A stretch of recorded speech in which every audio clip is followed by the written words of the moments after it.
Go ahead, take us in, Grant. I'm not recording yet. We are. Yeah. Are we? Is my right. Welcome to Twigs and Wigs. Send, baby. The podcast about music. Sometimes. Welcome out there to all of our wonderful listeners. Welcome back to Bones, Twigs, and Wigs. Another episode of Vinyl Impressions for you. This time it's my turn. And for my choice this week, I have chosen in true, I don't know if it's true guitar player fashion or, I don't know, true like weird Australian jazz music student hippie fashion or whatever. But I've gone with this album, which is The Grateful Dead. Now, we were talking about this as well. It's hard to pronounce this. I know. Because I looked it up. Because, yeah, it's like Aoxomoxoa. Yeah, Aoxomoxoa. I don't know. How do you say it? Because I never even thought about how to say it. I think if you even asked them how to say it, they wouldn't know how to say it. No, I think the only reason people know how to say it is from one particular interview or like a documentary. Aoxomoxoa. Aoxomoxoa? Aoxomoxoa. It's a palindrome, yeah, that's what. Yeah. Aoxomoxoa. I think they literally just picked a palindrome out of all the letters that look the same in the mirror. Right. Yeah. And it's like it means nothing. Like Yeah, there's No, no it doesn't meaning. mean anything. You know what I'm saying? It's no meaning. They just said, yeah, let's find a palindrome. That'd be a cool title, you know. Well, yeah. There's also this theory about this album that if you look at the, you see the, like I think this won Rolling Stone like number 8 in Rolling Stone's greatest album covers, by the way, which is pretty cool. But it says The Grateful Dead, but it's in this crazy looking font that apparently, which I don't think is actually true, but some people have said that if you read it backwards, it says, "We ate all the acid," or "We hate the acid," or something like that. Which sounds like it would make total sense for a Grateful Dead album. Yeah. Bro, If I do because say that's so what this myself. album sounds like. You know, I can't wait for us to like really talk about this thing because I wrote a couple of notes down and I listened to the whole thing all the way through. Took like literally like 30 something minutes, probably more than that because like one of the songs I had to like rewind. You know. Oh, well, okay. There's one of the songs that shouldn't even be there. 30. Yeah, right, you know what I'm saying? I was just, Yeah. I was like, let me rewind this and listen to it, like, and read the lyrics along with it and stuff like that. So, yeah, but yeah, man, it's definitely like a trippy album, you know. Well, it's from that. This is the sort of thing that's that beatniky sort of cliche. This is one of those sort of albums that it comes from. Like, this is 1969. This album. Yeah, and it's so it's literally in that era. It's like even the Beatles are psychedelically messing around at this point. You've got guys like Jimi Hendrix putting all that stuff out. You probably wouldn't say Woodstock because Woodstock wasn't a big thing until after it had already happened ages before, but man, no, I've got the scratchy throat. You had it last time, but now it's me, man. Yeah, that's why I got the tea this time. Yeah. Michael Very good. Ritchie. I didn't play around this time, son. Yeah. But before we get into all that stuff, I just thought this is one thing I like about this album that Johnny, you're a big fan of the album artwork and stuff, right? Yeah. Hang on, here we go. So not bad, Yeah, cool stuff, right? But if you do this, it's the record. Oh, I knew Johnny would like that. That's cool. I didn't know. That's beautiful. That's my favorite part of this record now. Yeah, Nice. the actual record itself is the art. And then on the back, you've got this very Manson family looking picture. I was going to say, that's terrifying. That's Yeah, right. Oh my god. Yeah. But it's cool though, right? Bro, wait. So take the vinyl out of that plastic. I'm just curious. Oh my god. Yeah. That is Right? gorgeous. You can't play that. Yeah, well, I Bro. tell you what, I would never play it at a gig because it's way too hard to find the groove. You know what I'm saying? I can Like I believe that. have to kind of get it Right. under a light and look at it from How this. can they do that design on the vinyl? Like when for those of the listeners not actually watching on YouTube, the vinyl has the artwork actually all over the vinyl. Yeah, but like all over the way. I understand if like a vinyl is like a green vinyl, because then it's the vinyl is actually coloured. Like a how do you do that? Is it painted on in a special way? It would be the exact same technique you use to color to put the color on. Yeah, but I thought like a green vinyl, the actual vinyl was like all that color, like plastic. If you broke it inside, would be green on a green vinyl. But how would you do that with all the different colors? I mean, well, I've got the guy that makes my custom vinyl.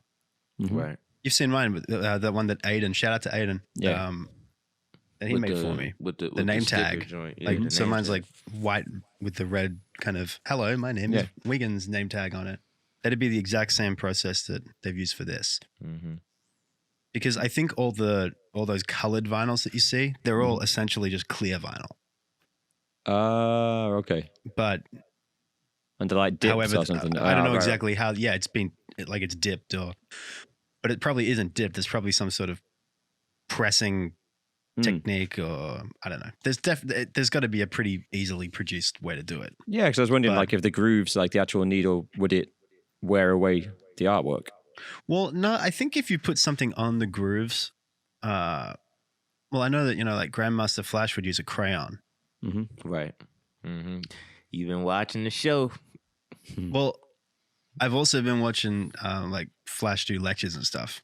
Because I'm trying to make playlists and whatnot. But yeah, so and I guess if fingerprints don't cause that much of a degradation of the sound, I don't know, but they probably do. So according to snubs, I don't know, but either way, it's cool artwork. It's amazing. Yeah. Nah, man.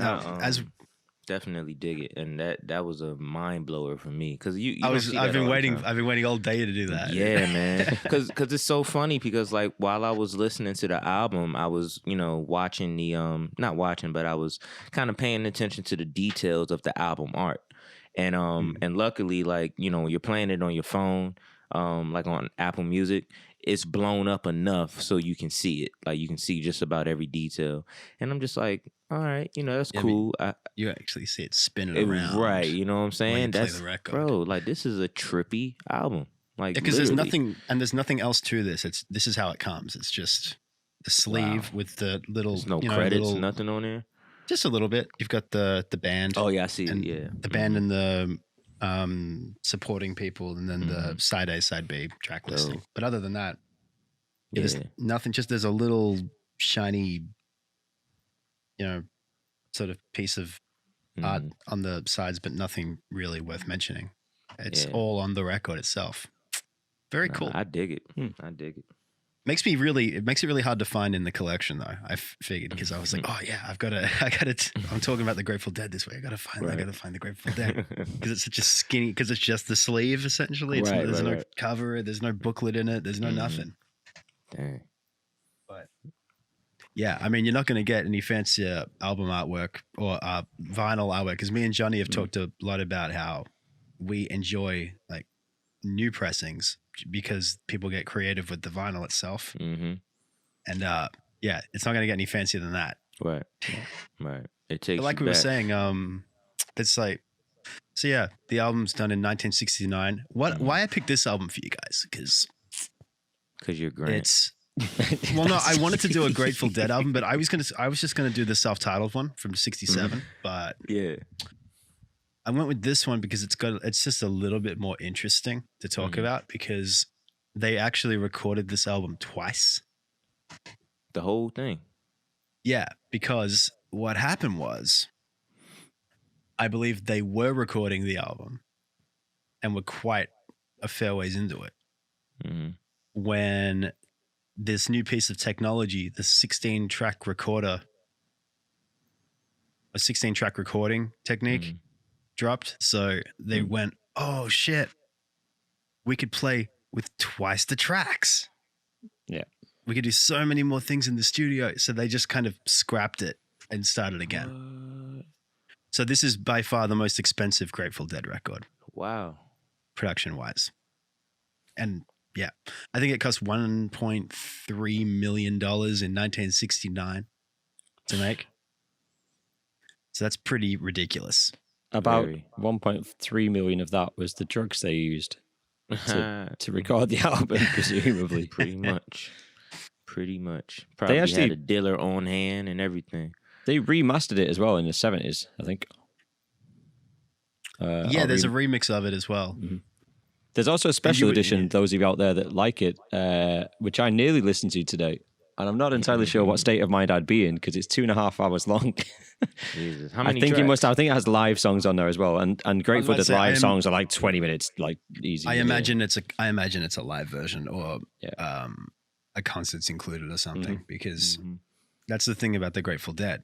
For those who aren't familiar, the whole thing, like they're the first band to, at least the first ones that are well known and well recorded, to be known for dragging really dragging songs out. Yeah. Like they come out on stage, no set list. They just have this big back catalog of stuff that they've written. But even the compositions themselves are not like most bands and most artists would come out and they have rehearsed with the band. They know what they're doing. They have sections. They have structure.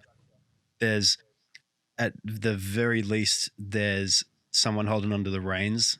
Yeah. Whereas with the Grateful Dead, they just go, and they play. And that's why people love them. Yeah. That and acid. Yeah. Yeah, it's definitely part of it. Yeah, man. But nah, definitely digging it though. It's like what, 8 tracks? I think it's like 8 tracks. I think 8. It's Yeah, five, maybe 5 7. and 3, isn't it? I think It's either 4 and 3 or 5. Hang on, I've got it right here. Yep. 5 and 3. Yeah. Yeah. So I was definitely feeling that. You know, you can just tell like it was made back in like '69, like a record with like 8 tracks on it. That sounds like it came out on like, you know, a record, like a vinyl record. You know what I'm saying? But this one has 16 tracks, Well, technically, yeah, technically, which I think is a big reason why it's so busy a lot of the time. it's a lot going on. Yeah, you said that before we started. You were like, "There's a Right. lot going on in this record." I'm like, "Yeah," Yeah. because I think they were having a lot of fun. Right, yeah, because With it. because you know, to the listeners and viewers, I said in the group chat, I was like, yeah, guys, I just finished listening to the album, really dope. That's a lot to focus on. Like I literally said that because there's so much musically, lyrically, and then just the whole vibe. And I feel like when you're listening to music and trying to, you know, really take it all in, there's so much that you got to pay attention to. You know what I'm saying? So it's one of those things where like I honestly, like after this episode, I might have to go back and like re-listen to it, you know, because like I said, it's just so much to keep up with, you know. And Johnny's the newest Deadhead.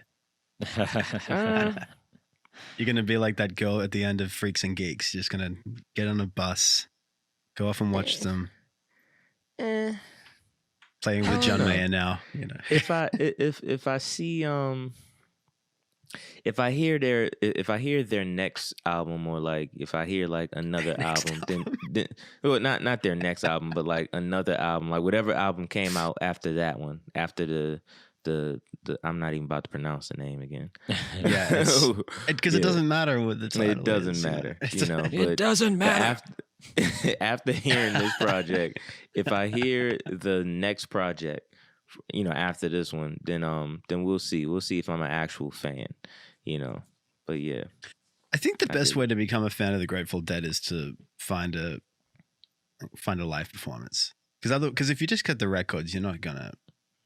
Which is a weird thing to say, because I would imagine back in the 60s and 70s and whatnot, you would have to get the record, listen to the record, like the record, right, go and see the band live, right. then then come like to them that conclusion that I'm spouting now. Right. I'm far too young to have seen the Grateful Dead. By the time Jerry Garcia died, I discovered them. I think I was 5 when Jerry Garcia died in the mid 90s. So Yeah. Yeah. Stephen could have just caught them. No, I discovered them. I made them. You know, I recorded their first album. No, I actually wrote about them. I wrote about them in a book I did with Nostradamus a long time ago. We saw it coming. We planned it. Well, we did. yeah. While we're talking about people being old, as the day we're recording is, it's Johnny's birthday. It is. Happy birthday, Johnny! Yay! Happy birthday! Cue the music.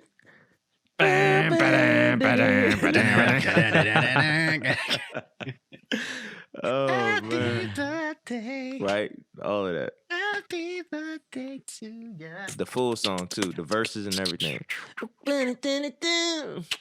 Nobody knows the verses to that song. Yeah. No, because no one really listens past the happy birthday bit. They go, Right. it's nice. Because I'm that's telling when you, man. that's when you all start like doing shots and Man, partying. it's a side note. It's a shame. Stevie Wonder worked so hard on that happy birthday song. It's such a cool song, right? He put verses in it. It's got shouldn't have- bridges. He shouldn't have made that chorus so Who good. did saying? Stevie write it for? Who did he write it for? I know who he wrote it for, but who do you think? For Who do real? you- What, Michael Jackson? Wait, who do you think, Grant? Nah, I think it'd be someone like Diana Ross or Ooh, you I don't both gone different directions. I didn't think you got. You're both wrong. Do you want to have one more? One more guess. To those of you at home, I'll leave you in suspense for a minute if you don't know. Wait, is it another famous person? Yes. it's like no. Yeah, it's his second cousin twice removed. Yeah. I'm gonna call her Barbara. There you go. Oh my God, Barbara Streisand. No. So who do you think Barbara it is? Bush. I'm saying this like it's a fact. I've always known this as a fact, but as we're talking about it, I'm just gonna check. But yeah, do you want me to tell you, or do you want to have one more guess? Yeah, go. Let's have one more guess each. one more Go on. guess. All right. Is it a gonna- musician? No. Okay. Oh okay. shit. Grant's like, oh well, that's my guess. Like, you know, When did he release Happy Birthday song? was it like? I want to say it's the '90s, but it was probably before that. 1980, by the way. Yeah, I'm about to say, yeah, it's probably in the '80s. What about I was right, by the way. Just double it's checked. like- I was right. Just- What about like Martin Luther King? you get 10 points there, Grant. It was on Martin nail Luther it? King's birthday. That's why I did it. Yeah. Oh snap! Mhm. Okay, I did not Yes! know that. That's what's up. That's what's up. That's what's up. Sorry, Johnny, you don't get a chance to guess. No, it's all good. You know. It's all good. You sound like the paedophile out of a Family Guy. It's all good. I got some popsicles in the cellar. Only Can you Family guys Guy do gets that it. with that whistle? No, You know I how can't he- do it. I cannot do it. I got the popsicles in the cellar. I can't, man. He does it so well. Bro. back here. Call me. This is terrifying him in headphones. I got a whole cellar full of popsicles. Bro, I'm over here crying, son. Oh my God. But yeah, man. Shout out to Stevie Wonder. We gotta do it. We'll do one of his albums eventually. I think we're all Yeah, we putting off should. doing a Stevie Wonder album because we're Well, like, there's "Oh, o- would it be-" I actually There's have one to of them get which some of would. his. Say yeah, what? there's one that's very obvious, and then I there's know, another it's one just that's like- kind of obvious, and then Yeah. But no, But- I actually got to get some of his albums in my record collection. At least songs in the Songs? key of life. Yeah, because that's the one that I would love to do. That's actually one that's like in my, Apple Music library, or whatever. I've But, got that, and I got Inner Versions as well. yeah, that's a good one too. I've got one other one I'm trying to remember. I mean, Yeah. they're literally just the collection is over here, like Yeah, just out of yeah, reach. Yeah. But I think I Nah, got yeah, 3. man. Maybe I might have 3 or 4. That'd I know be I have dope. Inner Versions because I recently listened to Inner Versions. Yeah, that'd be a dope record to like to go That's over though. that's like Stevie Wonder's funk record. Right. You know, You know, that is I like- would love, like honestly, like any Stevie episode would be like really dope. So yeah, but yeah, man. Back to the thanks, Dead. guys. Yeah, all the happy birthday bull crap. So, but yeah, the Grateful Dead, man. I gotta say I wrote some notes. Because you literally just listened to this. Right. So- Like literally like 2 hours ago, ladies and gentlemen. And is this the first experience you've had with the Grateful Dead? That's what you just said? Just about. Like I've always heard the name. I've probably heard some of their like songs in like movies or, just like They're literally the soundtrack of that scene where someone starts tripping balls. yeah, you know what I'm saying? Or flashbacks to the 60s, that's always either Right, Hendrix right. or the Grateful Dead. It's one or the other. Right. That's the other thing, guys, listeners out there. It's like right off the first song, it's called St. Stephen's.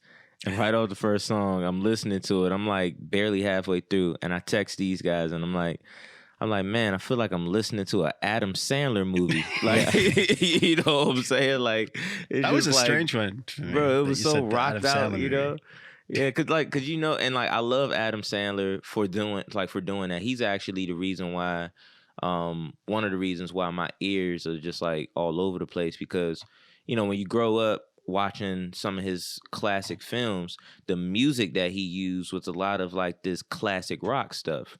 You know what I'm saying? Led Zeppelin, AC/DC, and all of these guys. And like you hear it, you never put the name with the song and stuff. But then as you get older, you're like, man, who wrote that song?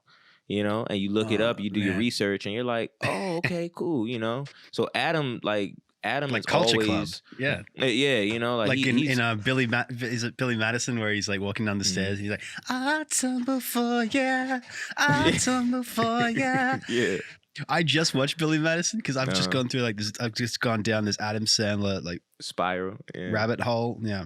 Yeah. And I just watched it, and that song came on. I was like, and I was like, who is that? I was like, I know this because I never even thought to ask the question. I'm like, it's fucking Boy George, Culture Club. Yeah, man. I'm telling you, like Adam is like musically, he's stuck in like the 80s, yo. You know what I'm saying? Like the wedding 70s and the singer, man. 80s. Yeah, that too. The 70s and 80s, like classic rock ballads, all types of stuff. Like that's all he does. So I mean, how many people know about David Bowie just because he sung Space Oddity and Mr. Deeds? Right. Yeah. Right. I'm telling you. Yeah, that's cool, man. That makes sense to me now because I was reading that going, why does this make you think of Happy Gilmore or something? But I'm it's telling cool. you, man. I would love to. Now, you have notes? Yeah. So I mean, not much, but I wrote LSD music. Like my notes are just kind of all over the place. I kind of dig China Cat Sunflower. Yeah, that's one of their most famous songs. That's really? that's like the only one from this album that's been a mainstay in the set. Yeah. Really? Okay, cool. Cause it's something about, it's not really like the song. It's just like certain parts, like just the background vocals, those harmonies, man. Oh my God. It's one of the only times they've ever harmonized in tune, I swear to God. Oh man, it sounded good to me. And it was one of those things where like right after the verse, it'll just kind of like break down and you just hear like these vocals along with the music and it's just like it's beautiful. It's a nice piece of work, What else? The Pre-Diamond Blues. Sad as hell, bro. I dig the story, but definitely sad, bro. I was like, what is going on? Like he's shooting people. He's like, he's going to buy a gun. And then the guy's like, yeah, that's going to be $1,000. He's like, okay, I'll pay you in lead. So I'm like, oh, snap. That got dark really quick, So, yeah, man, like, overall, I dig that that all of the songs pretty much have a story. You kind of got to read in between the lines a bit, They tend to be quite vague. Yeah, well. Like, yeah. The like Jerry Garcia and those guys when they're writing lyrics, I don't know how much of a how much at the forefront of their goals like lyrics and the story itself is, because I don't know, they tend to write very vaguely across the board. Right. So which could either be how a lot of people would do that just to have you impose your own ideas onto it, or they don't want you to know exactly what they're talking about, or or they're just writing a story. Yeah. But that's interesting. That I like that you go straight to the lyrics, by the way. Yeah, I always do, man. I'm just I'm just a lyrical guy, you know what I'm saying? So, I want the lyrics to mean something to me, and I want to hope that they mean something to the artist, you know what I'm saying? So that's the reason why. But then after a while, like I said, like it's so much that you have to focus on, because you realize the way that the words are flowing, or the way that they're executing, the lyrics and stuff, it ties in with the music that's being played. Like I guess like rhythmically, One example was, I didn't really write down exactly what song it was, but we can say like Cosmic Charlie, Side note, great way to end the album, like it just kind of song. stops, doesn't it? It just kind of trails off in the into the distance. Yeah. Yeah, and then like even just like that vibe of like that song is like, wow, like this sounds like the outro of an album, So I totally dig that. But yeah, like just like how like the guitar may be playing the same melody that the vocals are playing. That the vocals are singing at the same exact time. So I'm like, yo, like I just want to pick somebody's brain from the band and just see like, how did you guys write? Like, what was the writing process? They won't remember. Say what? They won't remember. You know what I'm saying? Well, I don't think they remember the 60s. Bro, like they were so in sync, musically, vocally, they were so in sync, and I was just, it's very impressive, Now, see, that's interesting to me because, to me, but this might just be because I've listened to more of the Grateful Dead than you. Yeah, but I think straight away when I hear the band doing that, and not only the guitar players and singers and melodic instruments, but even like the drummer, particularly towards the start of the album, you hear he's cracking away at the snare in rhythm to the guitar riffs, and right. See, one of the great quotes about the Grateful Dead goes along the lines of, "They're not the best at what they do. They're the only people who do what they do." Because they've never been known as the best technical musicians or anything, even though a lot of them are like classically trained musicians, funnily enough, but they were all classically trained musicians on instruments they're not playing in the band. Yeah. Like the bass player is a trumpet player, for instance. Oh snap! So he's so you'll always notice that the bass never just like locks down a groove, right? Like you would expect in the He's 60s, probably 70s. Gonna play it like a lead instrument almost. He plays counter melodies and stuff all the time. Nice. And he does fills everywhere. Like he never really sits down on a. He never sits down with the drummer. He just plays his own thing. Yeah. And the drummer does that too. But the drummer plays along with the guitars more than with the bass. But what's crazy is like they make it work. Some people, it's cool. Yeah. You know what I'm saying? Like some people, like especially some musicians, they would consider that like blasphemy. Like bro, like what are you doing? You know what I'm saying? Like play the bass how it's supposed to be played. Like do your job type of stuff. You know what I'm saying? But Grateful Dead, man, they just make it work. Everybody's just kind of like doing their own thing, and somehow they're still locked in. I can't explain it, man. It's just you got to listen to it. Yeah, they ride the wave. They ride the wave of not being thoroughly composed, not being very traditionally together. Yeah, but you enjoy it for some reason. Much like pretty impressive. Not much like the Shags, but oh shit! Don't talk about them. Well, you just said it before. Like they like this is something that I find really interesting. This is again like why someone like the Shags has a certain appeal to me, because I just find it really. I'm curious because the Grateful Dead are the exact sound of every group of kids that sit in the garage and jam together for long periods of time. They're stoner kids. Yeah, like, we've all been there. You all sit with your friends and you just play for hours. That's exactly what the Dead sound like. Yeah, they just happen to have pressed record at some really good moments and stuff like that. It's definitely a very organic band. I think that's why they're so famous for their live stuff, because live it's the nature of the time as well. I mean, people were finding their feet because none of it had been done before. Like Hendrix is doing stuff that people hadn't done. They're doing stuff that people hadn't done, especially live stuff. And so they just had the freedom, and it wasn't all about money. I mean, money was part of it, but it wasn't like now where people are thinking about how many millions they can make off dropping a single and stuff. They were literally just making music and touring and having drugs and girls and booze and all this stuff, and just doing it was just living in the moment they were in. And the music sort of sounds like they're living in the moment they're in, which is a very drugged up, weird moment. It's still, 69, it's still the summer of love. It's before it came crashing to a halt in the 70s. There's still... Yeah, shit got weird. Shit got really weird a few months after this, didn't it? Yeah, well, I always think of the summer of love sort of finishing with... where's the performance?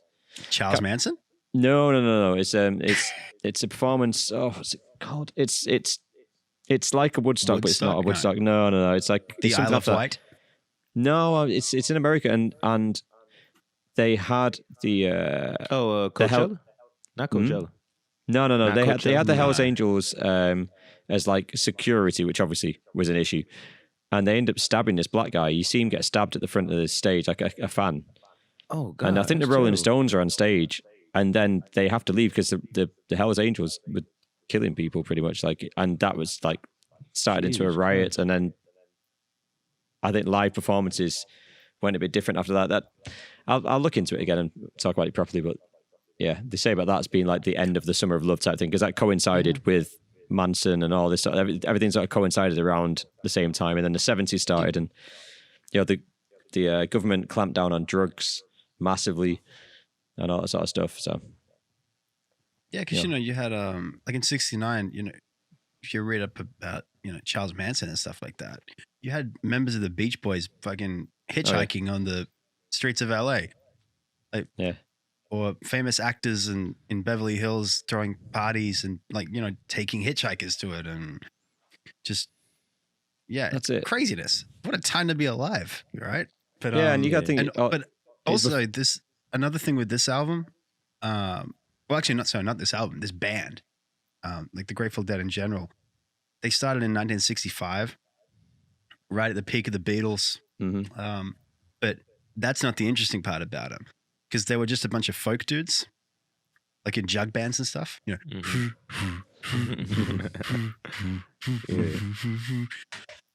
And right around the time that because they're all teenagers at this point, right? Right around the time they all get together and start playing music. That's right when Bob Dylan went electric. He did that in Manchester. He did that in my city. And there you go. Got in a lot of trouble for it. How, bro? Because he's acoustic guitar, he picks up an electric guitar, and people like Sacrilege, Our Hero, is now playing electric guitar. So they're burning his albums. People were throwing rocks at him, and yes, it's one people of the went crazy when he came out with an electric guitar. Oh, Stratocaster, I think. Johnny, it's one of the most important moments in pop music history. It really is, because he comes out and he plays like is it? No, the Times They Are Changing, or the Rolling Stone. It's one of the classics, isn't it? Fuck, I hope it's The Times They Are Changing, because that's hilarious if you did that. With the electric guitar and a full band and stuff, and then it finishes and the crowd boos. Yeah. Okay. And they looked at him like a god. Yeah. Like a fallen... Like it wasn't Manchester, it was angel. Newport, by the way. I got that wrong. I just thought I checked. The Newport Folk Festival. Yeah. I guess that makes sense, though, because it's like, when you're looking at this one person and they're in this lane and you're like, yes, this is the way it's supposed to go. And then they start doing everything that the people you hate are doing. It's like, come on, man. What are you doing? Like, you're I mean, it's not even Smalls. that. It's the idea that these guys started playing together at the exact time when people started breaking away from the norm. Right. And you have this group of guys, and the two guys that are playing guitar, very open to playing electric guitar. They're just like, yeah, why not? Right. A really good documentary about the Grateful Dead is on Netflix right now. It's called The Other Man, and it only focuses on one of the guys. Mm-hmm. Because, like the two big guys from the Grateful Dead, you have like Bob Weir and Jerry Garcia. They're like the two guitar players. And Jerry Garcia died in 94 or 95. And then, that's kind of the end of the era. Now you have what are they called now? They're still touring, but they're not Grateful Dead. They changed the band name to the other Men. The Other Man. Yeah. That's the name of the documentary, The Other Man. So they kept touring, but they couldn't call themselves the Grateful Dead anymore. Then they were just the Dead, and now they're like Dead and Friends or Dead and Associates or something like that. That's what John Mayer's in with them. Yeah, but it's just the Grateful Dead, but just without Jerry Garcia, who is the guy that sings every song on the album that we're talking about. Yeah, this is pretty much his album, isn't it? Really, this is a Jerry Garcia album, 100%. What's the only other thing about it is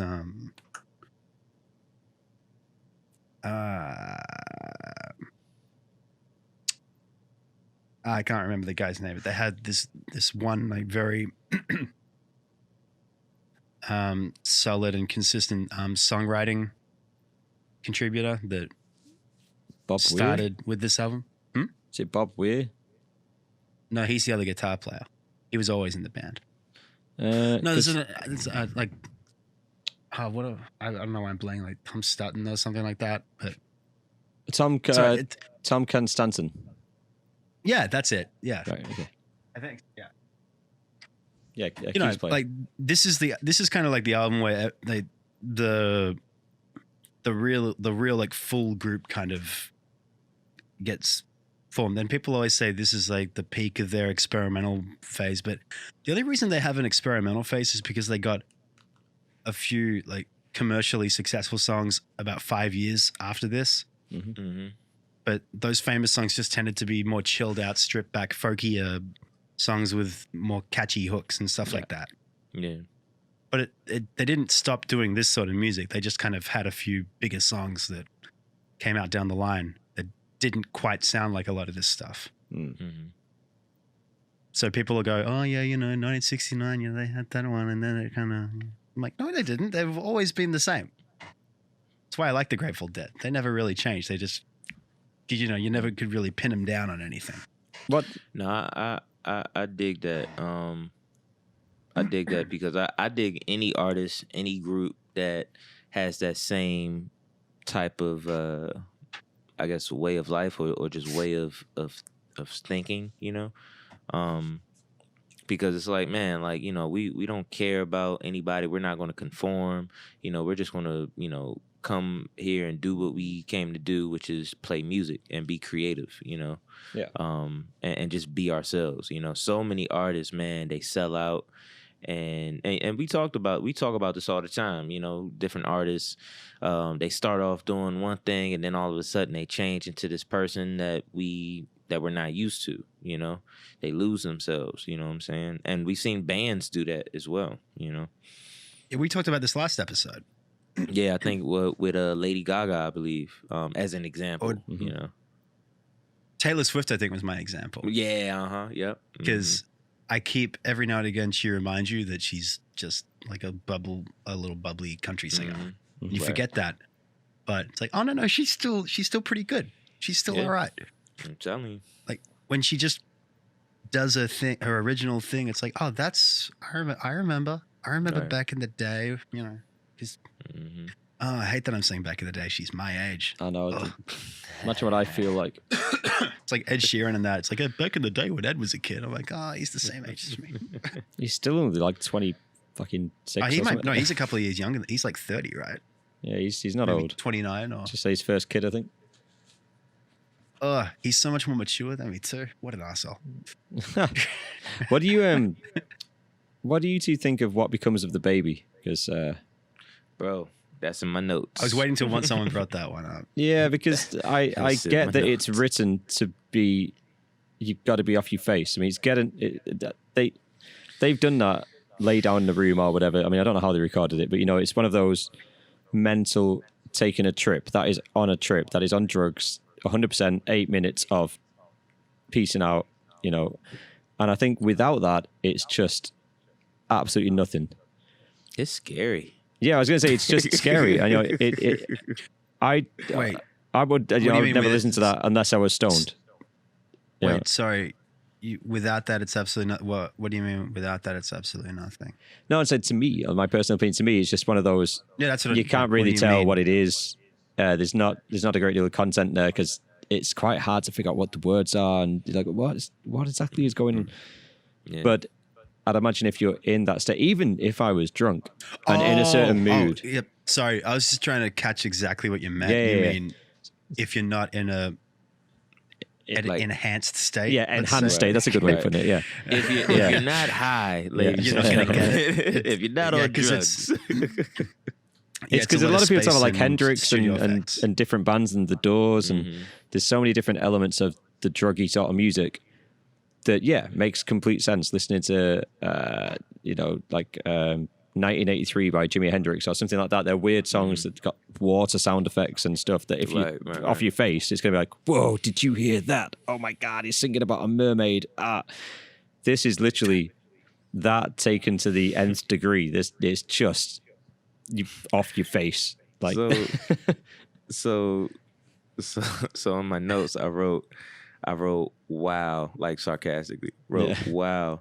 Thanks for the Luciferian chant. And then I put so dark, bro, for like 8 minutes. Yeah, it's because the rest, like especially the first side of the album, like the first 5 tracks, they're also like. But that's it. They've got something like Rosemary, which is like a pretty ballad, and they just sort of do it like, okay, done, and then they've got 8 minutes of absolute bullshit, for want of a better phrase. I mean, that's, I know, like I say, I'm not taking away from what it meant at the time, and et cetera, but it's just so funny that they've been so tight on certain songs and spent so long in the studio, in this expensive studio, on a 16 track for the first time, and then that song is the one that's 8 minutes. I was like, well, when Queen did it, it was Bohemian Rhapsody.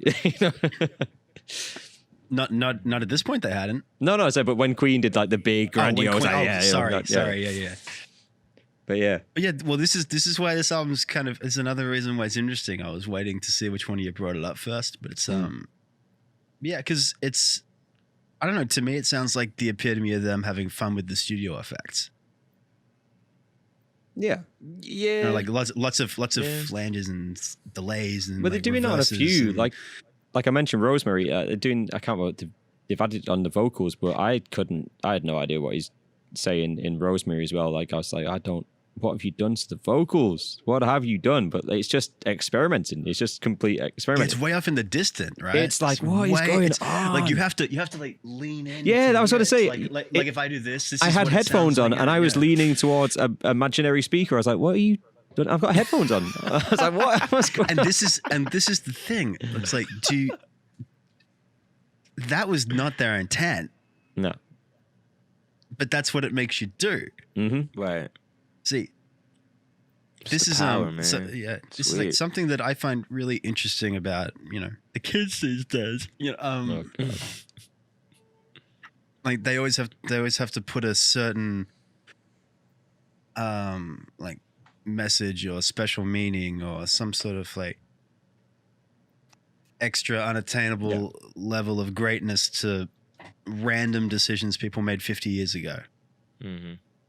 It's like it just sounds to me like they were having some fun with some new toys. I do that every day, Like, me and Steve have got these new Kemper pedals. We're having a great time, I love the Kemper. I got a new loop pedal. Yeah, it's good stuff, man. But yeah, like if you scroll through that fucking pedal and you try to go through all 36,000 things that you've got at your disposal or whatever it is, you're going to get lost in the really extreme sounds. Like I remember being on stage at a rehearsal not that long ago and with a different pedal, and I found this effect called Space Chihuahua. And it just kind of made my guitar go. Oh God. And like it just sounded just like that. And I'm like I just went, So I would go on like on stage in music hall or something, right? And I'd be Oh, playing and during like Chameleon, we'd be playing Chameleon, and No. Vadim would like dare me. He goes, "Dude, play fucking Space Chihuahua," and I'm like, "Okay." So I'm like, "Dun, gung, gung, gung, gung, gung, gung, gung." I definitely go overboard with it way too often, and I still do. I love that sound because it's so stupid. But when I first found out, I went, I'm going to use this in everything.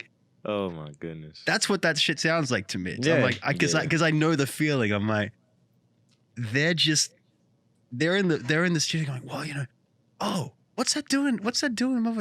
Let's do the whole song like that. Right. That's cool, Yeah. right? Can imagine them going, it sounds so yeah, man, good. it's cool. It almost sounds like they were mastering the album, and like cool, and then do you want a hit of this? Do you want some of this? Yeah, man, I'll take some of that.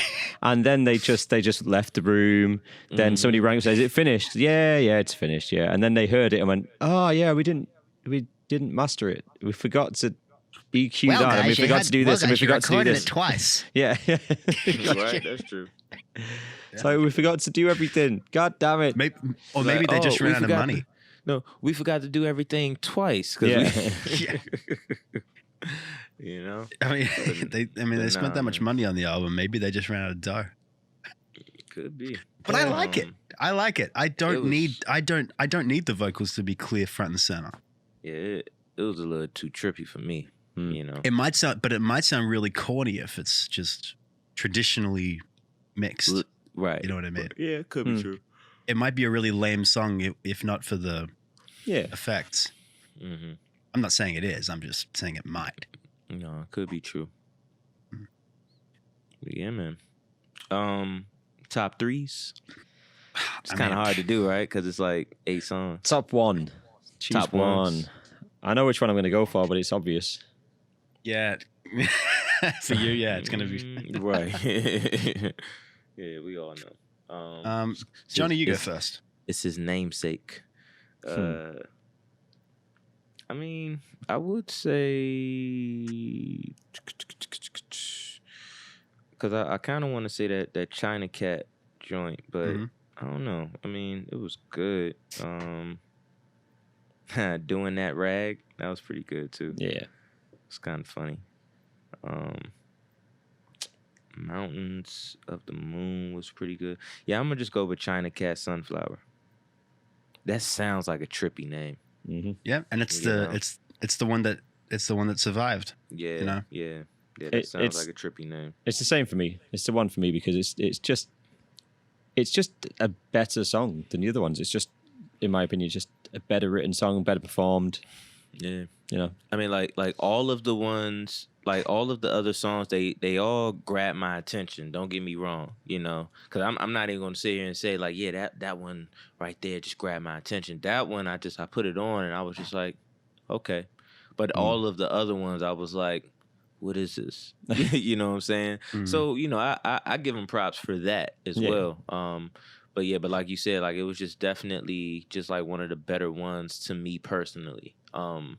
Each song had his own thing though, and you know I dig it. But that one in particular, man, it has some nice layers. You know what I'm saying? Nice layers to it. Yeah. So It's the I like most it, man. thoroughly composed yeah, on the album for sure. Yeah. Like it's the one like everybody's got a much more specific part in that song.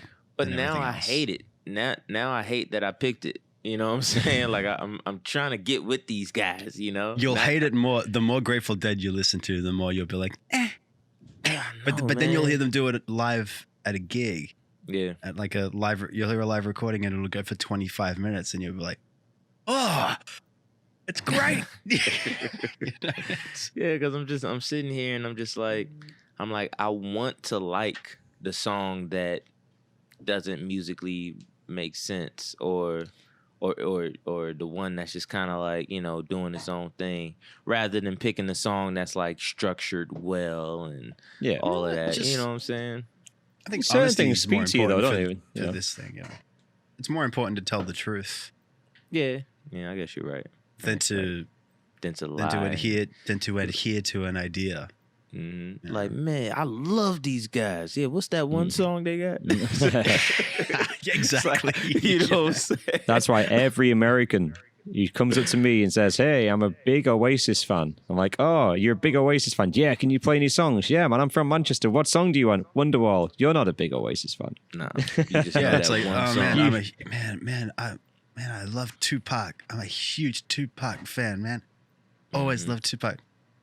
Can you play some? I'm like, well, yeah, you got one in mind? Hail Mary? Ah, fucking. Hail Mary or California Love. No, better yet. California Love. Yeah, that's an even better idea. Oh man, I love jazz. I love especially the saxophone. I'm like, oh, okay, cool. Who's your favorite, artist? Who's your favorite jazz artist or jazz saxophonist? Oh, Kenny G, man. I'm like, okay. And then I'm like, oh, which Kenny G song is your favorite?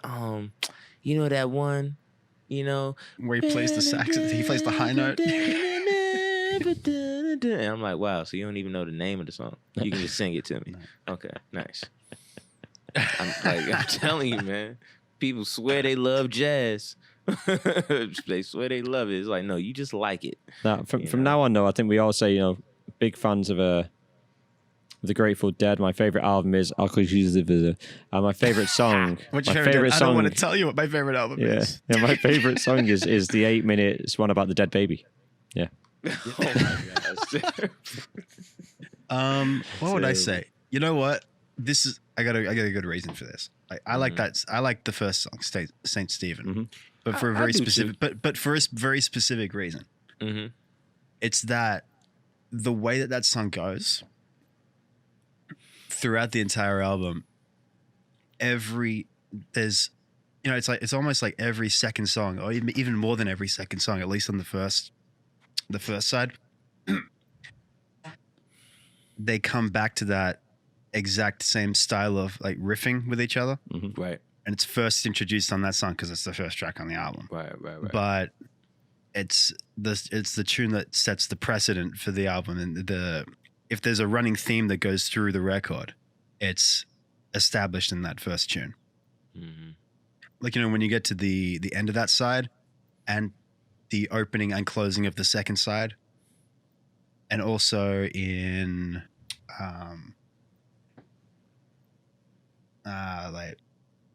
because what is it, Rosemary, there's that little 2 minute joint, yeah, and then after that they go straight back to the right, the Baroque stuff going.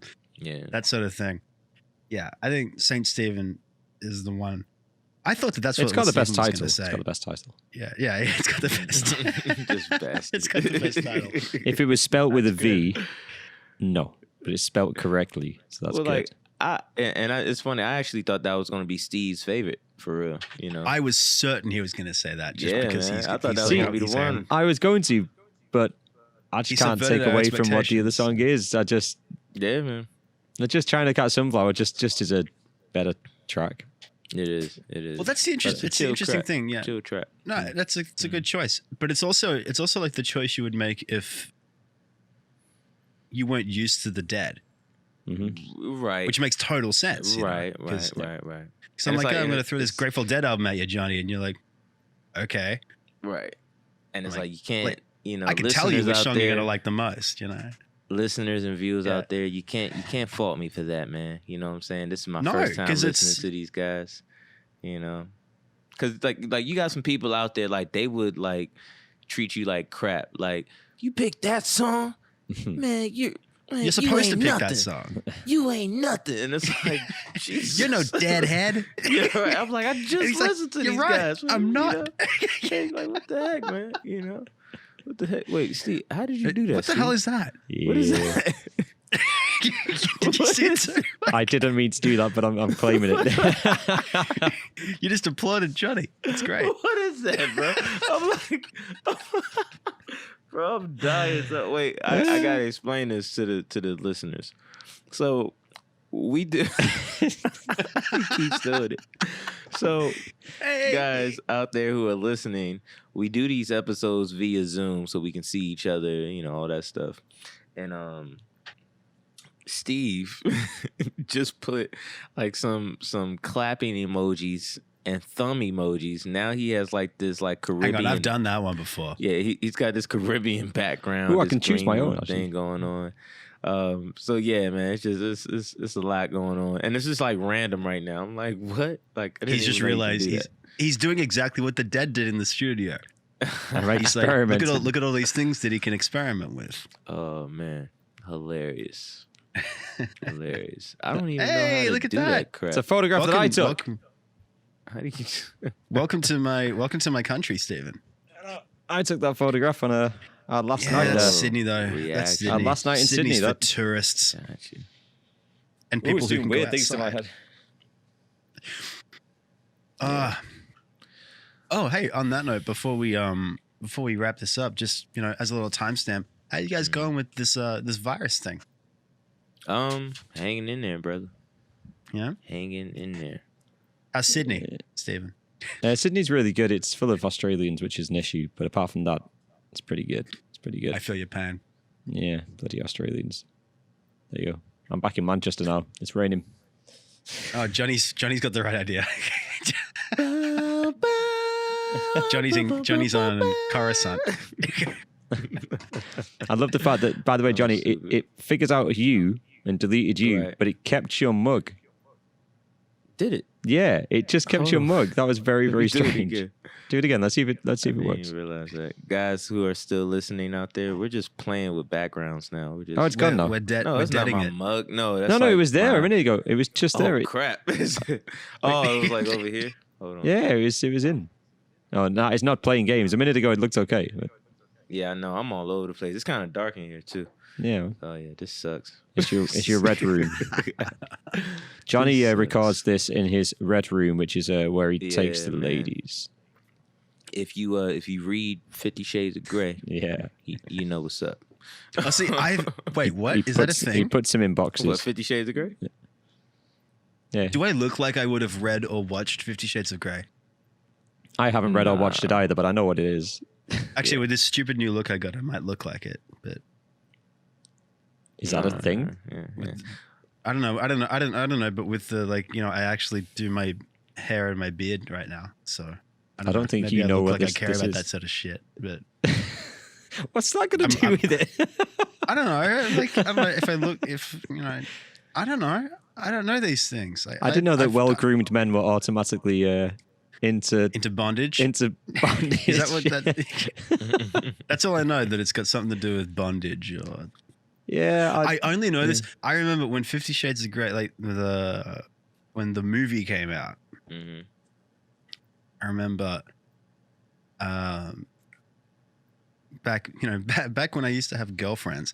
My girlfriend would read one of those magazines like I don't know, like Clio or I don't know what they're called. Yeah, I know what you mean. You know, that Sex in the City sort of style bullshit. And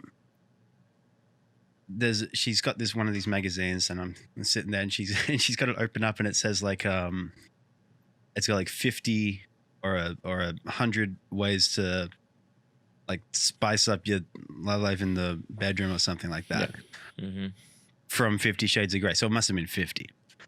And she shows me the article. I'm like looking at it, and I'm looking at all this shit. I'm like, I would fucking call the police on you if you did half this fucking shit to me. Like, stay away from me, you crazy bitch. And that's the extent of my 50 Shades of Grey experience. But Your stories are the best stories. They are. No, they. because they're only ever stories of me being confused. Like I'm like, Right. I don't understand. I'm really it's really just a cry for help. Like I need you to help me understand something that happened to me 7 or 8 years ago. Yeah. But no, Go to church. 50 Shades, you know, it's this rich guy and he has plenty money. Has this one room in his house that is just for, you know, sex. It's like a sex dungeon. Just like literally like it's locked, you know, and like it's funny because like the whole house is like beautiful. It's almost like a penthouse, you know, in some high rise building in New York, and it's just this beautiful apartment, condo, penthouse, whatever you want to call it. everything's like modern looking, like blue and white walls and stuff. But when you get to this one room, it's dark and everything in it is red.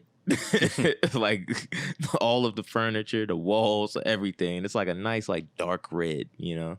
And he's got just like toys and machines and all types of bull crap. It's scary. Yeah. You know, it's pretty scary. So, you know, Like, a we little go. darker than that. A little darker than that. You just need I a can't do really big much. black dildo, and then you're set. That too. That too. I used to be the fill-in guitarist for a band, for like a metal band. Mhm. Back when I was about 17, and one thing that they had this giant black dildo that they called Maurice, that they bought for the singer. Oh man, it's terrible. And one day they lost him. The singer or the The singer or the This- Maurice? Maurice, but I think the Okay. singer lost Maurice Oh. conveniently. did and, the singer lose Maurice inside the singer? Is it like a Russian doll? Well, we don't know. But Jesus. Was he it's a walking mystery like John Wayne? it's been 12 years and we still have not figured it out. Wow. Actually, it's been more than that. It's been like 13 or 14 years. Holy shit, I'm getting old. But yeah, the only I hear Red Room and I just think of The Simpsons. You know, Red Room, Red Room. Oh, were they doing the Shining thing? there.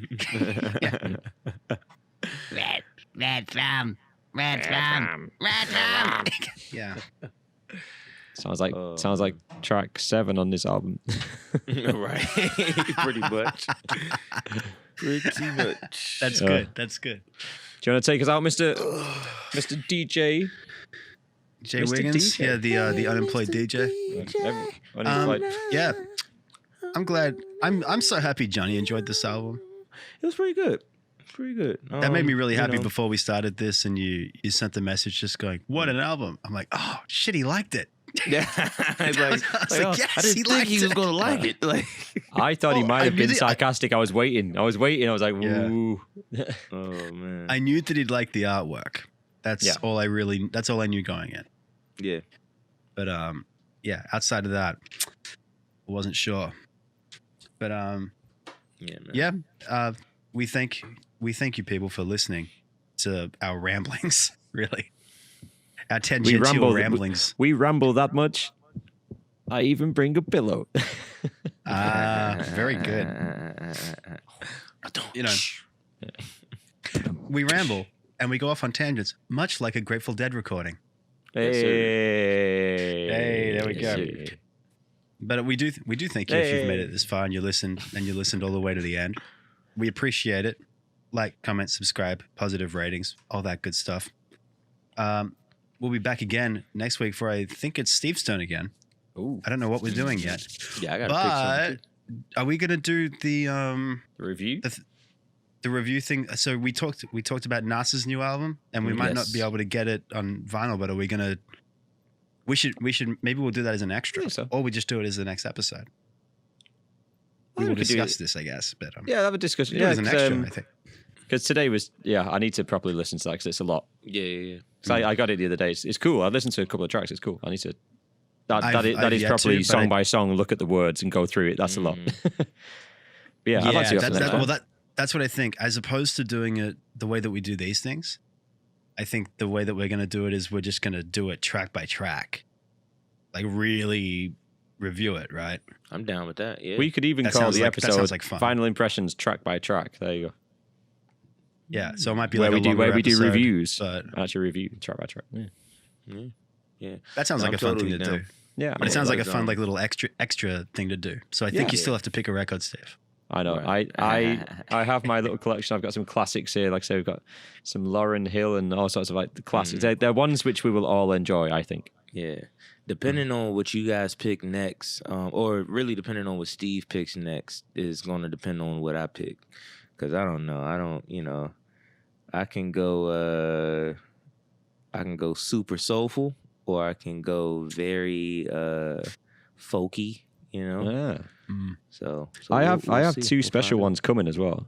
I have a special 50th anniversary of an album which I've been waiting for 2 weeks now, and that's going to turn up. And it's the vinyls Yeah. and the Blu-rays about how it was made and a booklet, and it's like this big £150 thing.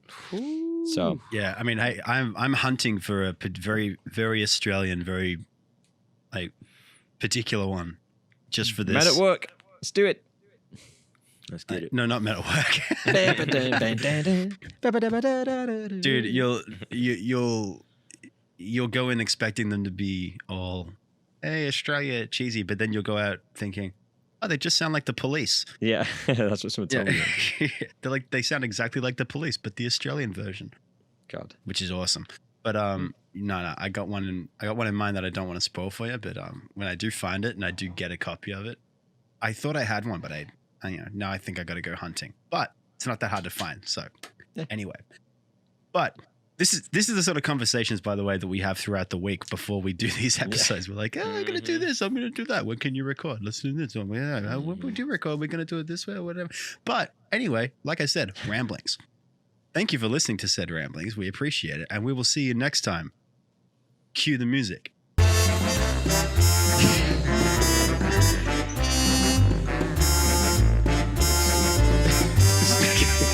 Editor Steve. Now cue the music. Right, there you go.